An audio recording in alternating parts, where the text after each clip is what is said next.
Now at 5, remembering Neosho's former police chief, Jason Baird, a community leader's final farewell. Plus, with soaring temps climbing into the 90s, officials warn just how fast a parked car can turn deadly for pets or people. President Trump surveys the damage from the deadly flash flooding in central Texas. I'm Karen Waugh in hard-hit Kerrville with details of the president's visit and questions about federal response. The 4 states' most watched news starts now. The Neosho community offers a final farewell to a former police chief, a devoted leader and cherished member of the community. This is KOAM News at 5. I'm Tanya Bach. Family and community members, along with area law enforcement, gathered at the Calvary Baptist Church today in Neosho to honor former police chief Jason Baird. Friends, family, and colleagues paid heartfelt tributes to the beloved protector and community pillar. After nearly 30 years of dedicated service, Baird had recently retired, but his legacy of commitment and leadership lives on. With temperatures pushing into the 90s, the public is reminded to be mindful of leaving pets or people in hot vehicles. Temperatures can rise in only minutes, and people or pets left inside could experience heat-related illnesses like heat exhaustion and heat stroke, illnesses that can quickly result in death in some cases. People who encounter a situation like that should immediately notify their local emergency services. Call 911, say, hey, I'm on this parking lot. I see this situation with this child left in this motor vehicle. If the child looks like it's okay, like it may just recently happen, that's fine. Stand by at the vehicle till police get there so you can direct them to where the car is. But if it looks like the child's obviously like in physical distress or starting to exhibit symptoms of heat exhaustion or heat stroke, do what you need to do for the health and safety of that child. Officials say accidents do happen, but can be prevented by checking your back seat and not leaving children or pets unattended. Meteorologist Lindsay Gaffney joins us now with a first look at weather.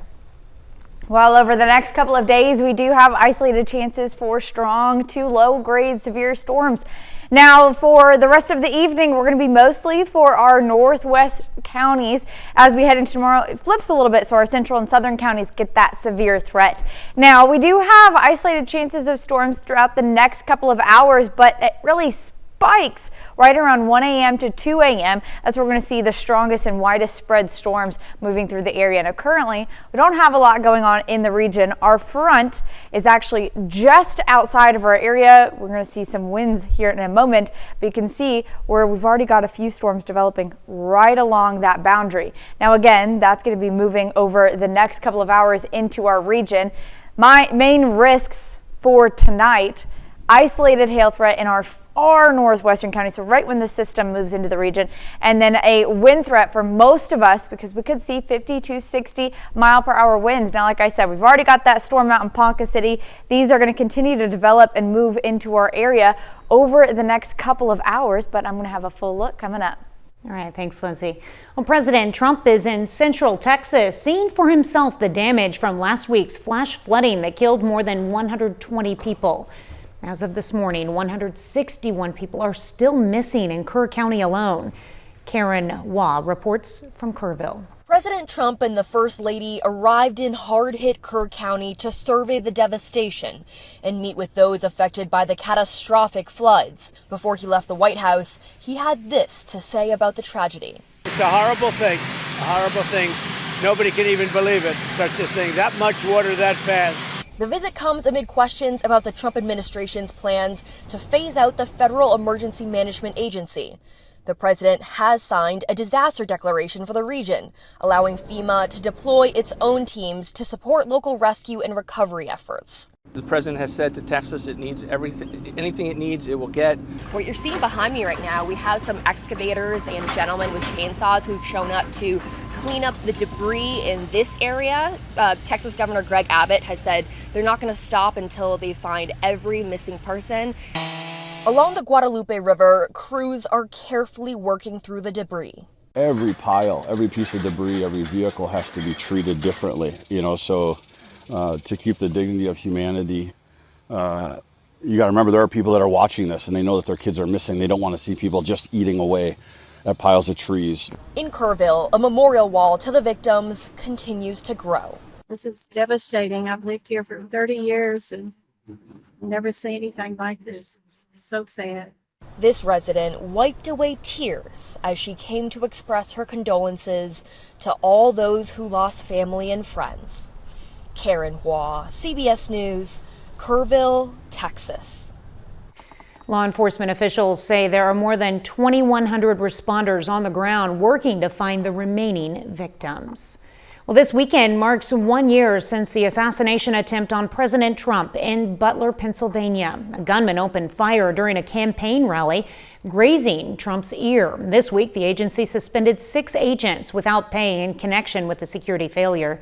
The agency also made other changes, including upgrades that allow agents to communicate over radio directly with local law enforcement. I think they've looked inward and looked in a reflective way of what went wrong, obviously, at Butler, and it was completely ill in terms of the way that advance was done. I think we all know that. 1 person was killed and 2 others were wounded in the attack before a Secret Service sniper killed the alleged gunman. Still ahead, the backgammon trend.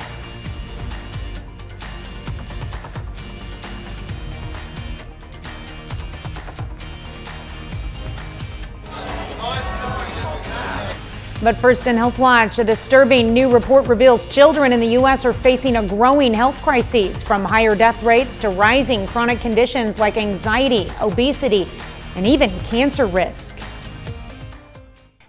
Topping today's Health Watch, data from the CDC shows emergency room treatments for tick bites are at the highest level since 2019.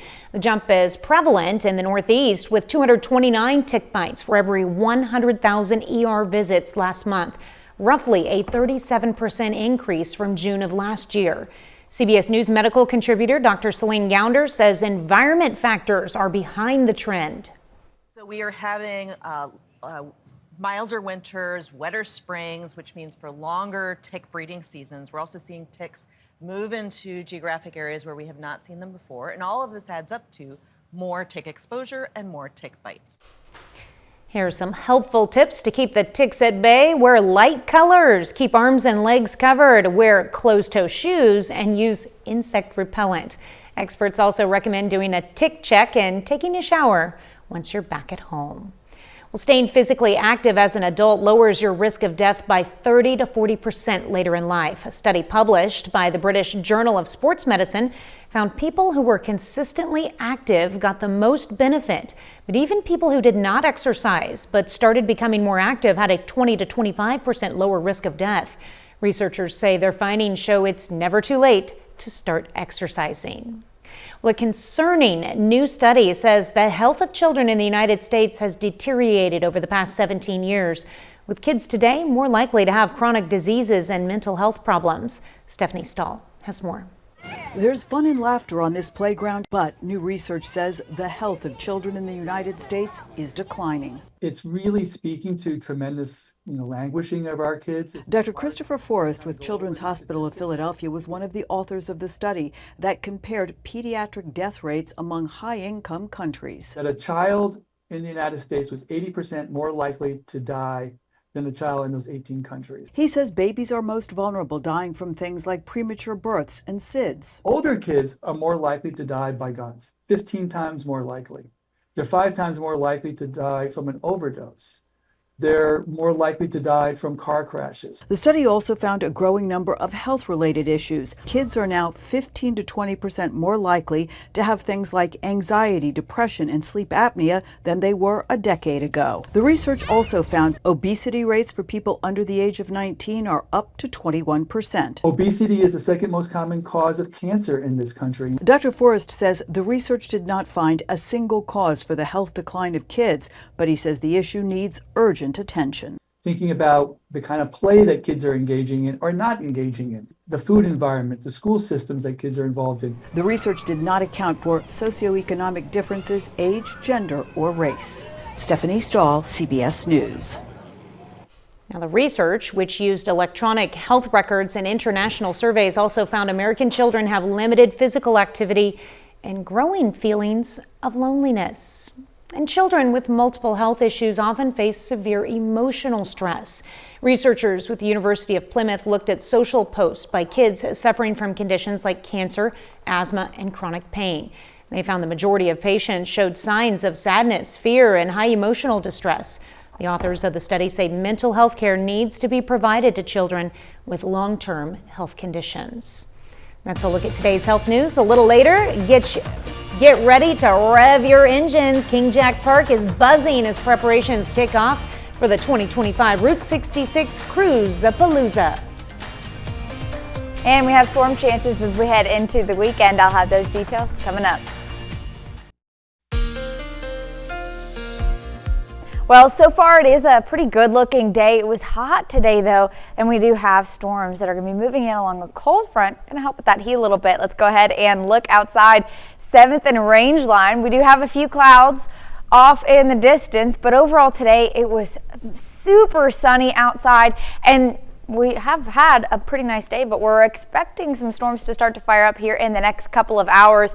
So you can see where our risk for severe weather is up in the northeast of Missouri. You can see some strong storms, even tornado threat. But in our area, we're just looking at a marginal risk for our central and northwestern counties. And that's going to be from, again, 7 p.m. until about 2 to 3 a.m. And then we start to see that shift into our secondary threat for severe weather on Saturday. But for today, we're mostly just dealing with strong wind gusts.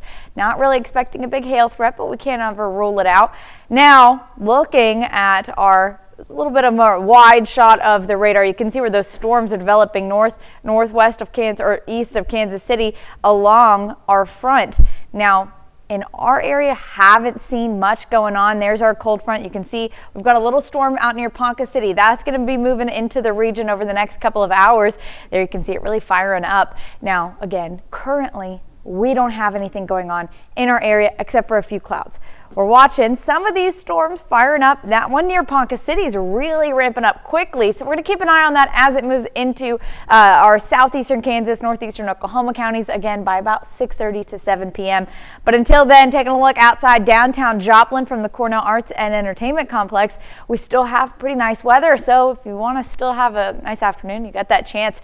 But rain does start to kick up for all of us, more so later overnight by about 2 a.m. You can see where that spikes. So we are going to have a little bit more widespread storms after midnight tonight. Now let's take a look. 6 p.m. All right, so we've got our Ponca City storm. That's going to be continuing to move into Caney, Independence, or south of Independence, out near Coffeyville as well, just north of Bartlesville. So that's a storm that we want to keep an eye on because it could be strong, some definitely strong wind gusts.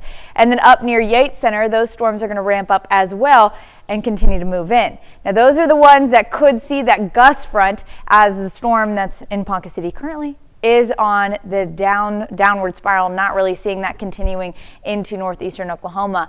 But some of these storms do continue along that boundary. So this is now 10:30 to 11 p.m.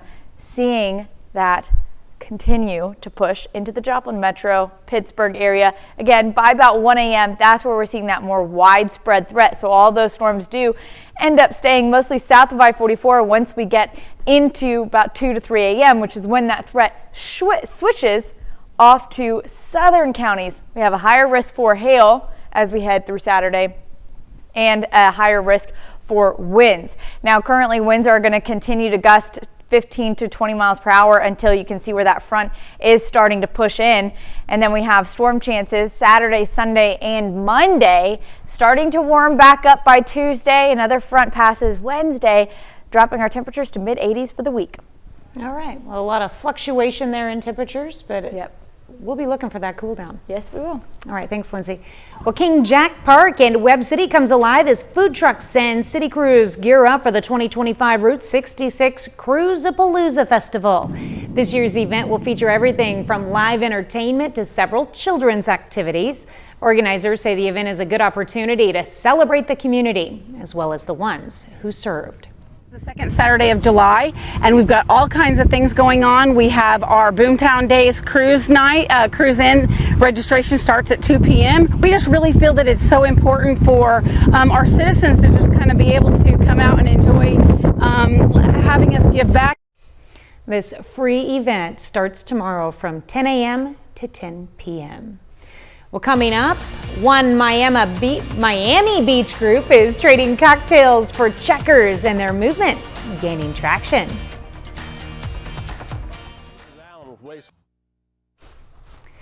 Topping today's Consumer Watch, two major names in candy and cereal plan to join forces. The Ferrero Group announced it will buy WK Kellogg in a deal valued at $3.1 billion.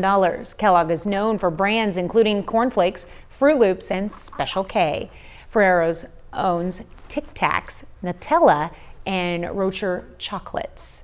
Well, a game invented thousands of years ago is making a comeback. It's part of a trend in which people are looking for an alternate way to socialize. CBS's Christian Benavides reports. This Miami Beach hotspot is packed with a relatively tame group of revelers. On this night out at Andres Carne de Res restaurant, they're focused on the board and strategy.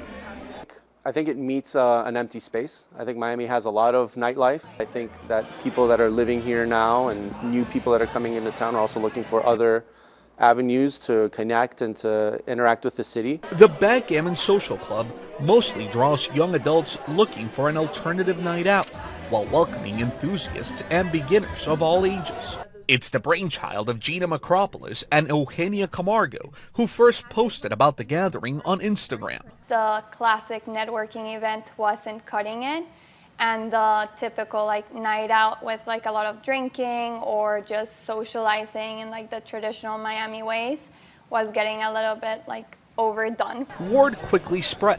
Now players can find events weekly at multiple venues. We were like, how can we bring people together in a way that's meaningful and different? Macropolis learned backgammon in her native Greece, where the game is a popular pastime passed down through generations. People are looking for something different, to connect with other people, to meet new people that's not through a phone, that's not at a party or a bar. Board game sales surged during the pandemic, and now they're enjoying post-pandemic popularity.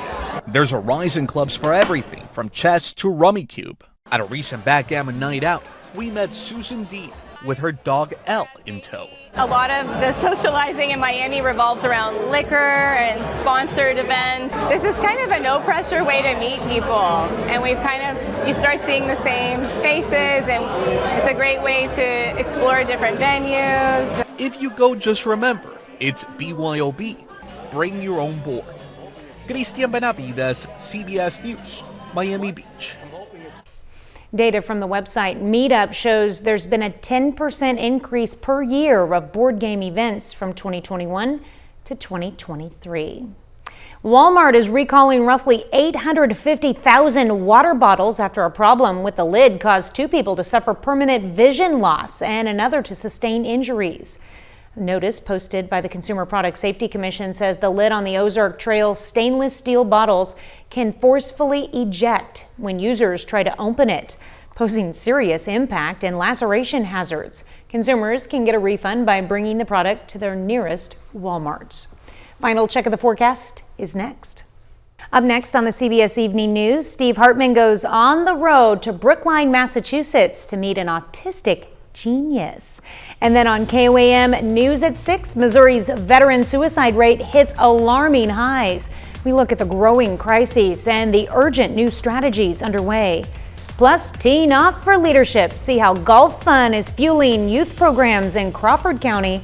And the Joplin Outlaws prepare for their series in Fort Scott. Stay with us for the CBS Evening News and KOAM News at 6. Final check of the forecast. Well, we do have still some storm chances for the weekend. That's going to be starting tonight after about 7 p.m. We already see some storms outside of our area.